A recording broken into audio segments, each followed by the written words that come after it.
Pese a los resultados extraordinarios, han mentido todo lo que han querido sobre nuestras medidas de seguridad. Nos han llamado de todo. A mí en lo personal me han dicho dictador en todos los medios que han querido y podido. Desde los panfletos salvadoreños hasta los panfletos internacionales, los más prestigiosos. ¿Saben qué? Me tienen sin cuidado que me llamen dictador.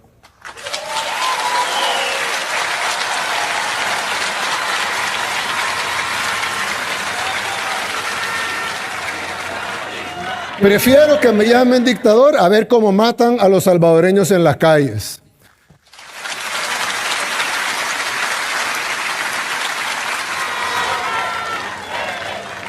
Prefiero estos momentos cuando agarro el celular y veo dictador, dictador, dictador, dictador en las noticias y no ver asesinato, asesinato, asesinato, asesinato, asesinato.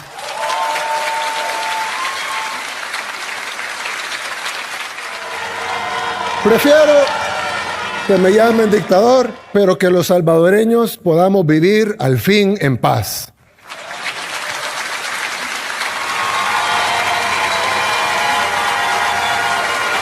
Que se queden ellos discutiendo su semántica y nosotros vamos a seguir enfocados en buscar resultados.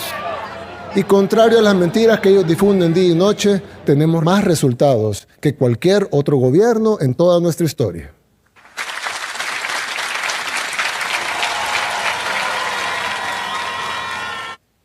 Congresistas extranjeros vienen a tocar las puertas de las cárceles a exigir que liberemos delincuentes.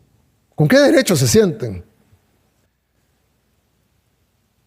Siempre son los autoproclamados defensores de la democracia los que no creen en nuestra democracia, no creen en el poder de nuestro pueblo. ¿Cómo pueden decir defender la democracia si ni siquiera saben la definición de democracia? ¿Cómo pueden imponernos reglas que ellos mismos no respetan y ofrecernos sistemas que hace mucho tiempo dejaron de funcionar para ellos? ¿Cuál es la situación en sus propios países? ¿Por qué no se enfocan en proteger a su gente en lugar de atacar a la nuestra? La respuesta es simple y se supone que no se debe decir en voz alta, aunque ya sea evidente para la mayoría de personas en el mundo. Las fuerzas externas que ejercen su poder encubierto sobre países como El Salvador no están interesadas en el bienestar de nuestros pueblos. Su objetivo es generar inestabilidad, porque la inestabilidad mantiene a nuestras naciones dependientes de ellos. Los países del tercer mundo están destinados a seguir siendo del tercer mundo, no están destinados a mejorar. Y cuando un país como el nuestro decide mejorar, entonces está violando las reglas del sistema internacional. En El Salvador, además, ya vivimos esa falsa democracia durante décadas. Ya hicimos lo que ustedes decían que había que hacer. Ya seguimos sus consejos y nos dejó más pobres, más enfermos, más subdesarrollados y más inseguros y más saqueados. A eso no vamos a volver.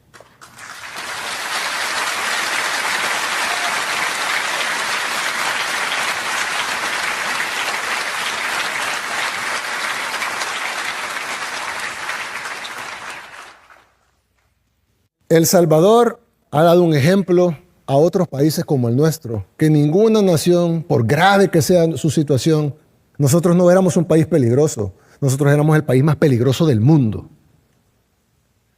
No hay ninguna situación, por grave que sea, que obligue a una nación a resignarse al sufrimiento eterno. Ese ejemplo debería ser motivo de celebración, pero no. A esos que quieren mantener a nuestras naciones pequeñas dominadas les aterra un efecto dominó global. Y lo dicen en sus medios.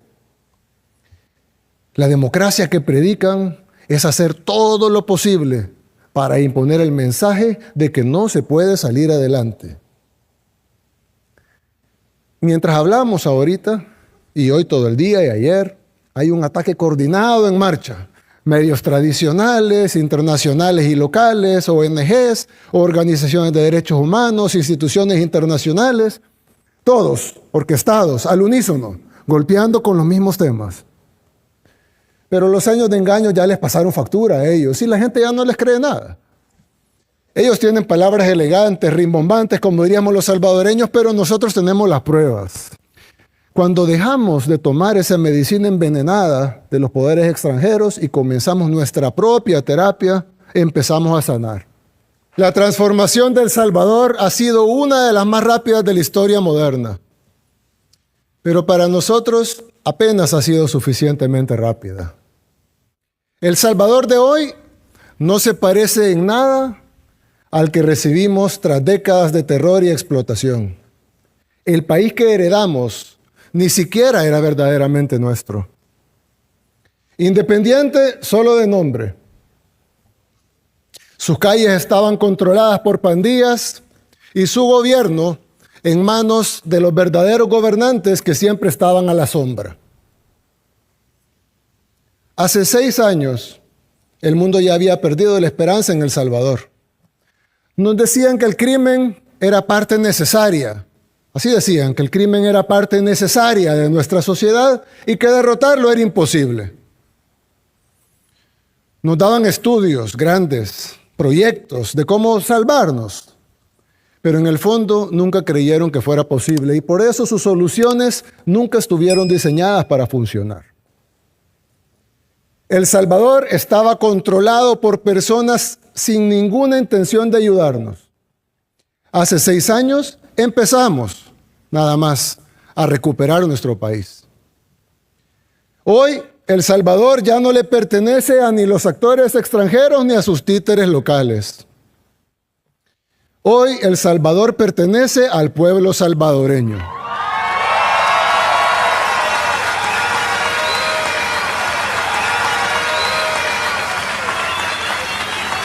Ahora el mundo habla de El Salvador y del milagro que por la gracia de Dios hemos logrado. Y nuestro ejemplo ya inspira a muchas naciones del mundo. Nos tomó tiempo, nos costó sacrificios, requirió paciencia y confianza. Ya logramos lo imposible, pero nuestro trabajo apenas comienza.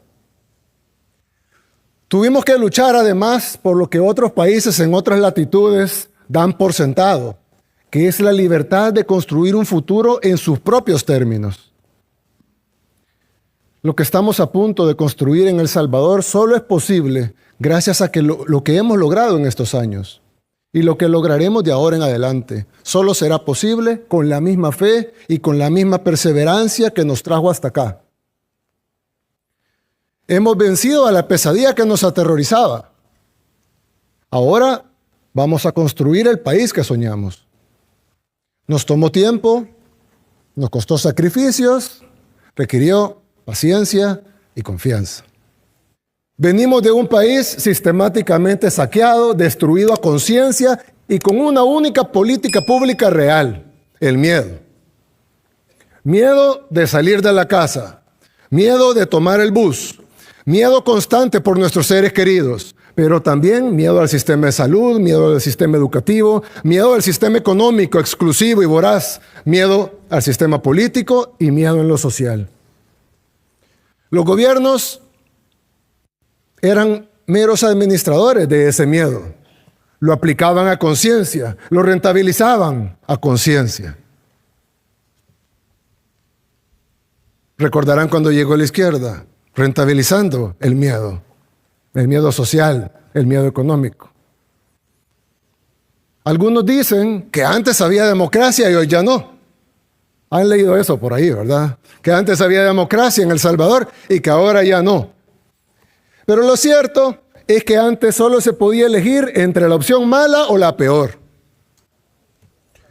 La democracia, que algunos dicen que extrañan tanto, era la democracia del miedo. Los ricos tenían menos miedo que los pobres, pero nadie se escapaba. Todos tenían miedo.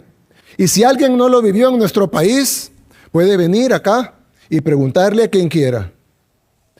El que diga lo contrario, el que diga que no es así, es porque ese modelo era su fuente de ingresos y su estilo de vida. En otras palabras, los que vivían del crimen. Nadie más puede anhelar esos tiempos. Nadie más. Es imposible que un ser humano que sepa lo que pasó acá anhele eso. Los únicos son los que no conocen, los que no viven acá y no saben qué es lo que sucedió acá, o los que vivían de eso.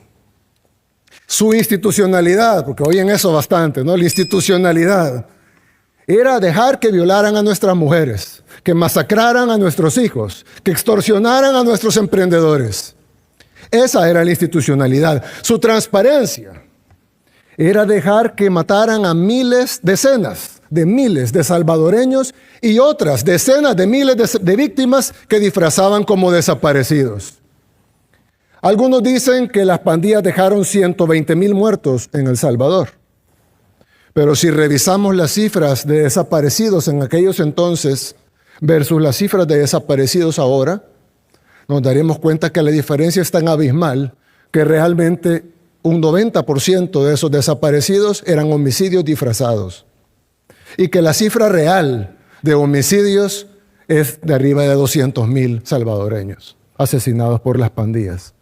200,000 salvadoreños que deberían estar acá con nosotros, pero que sus vidas fueron truncadas por la falsa paz que nos vendieron.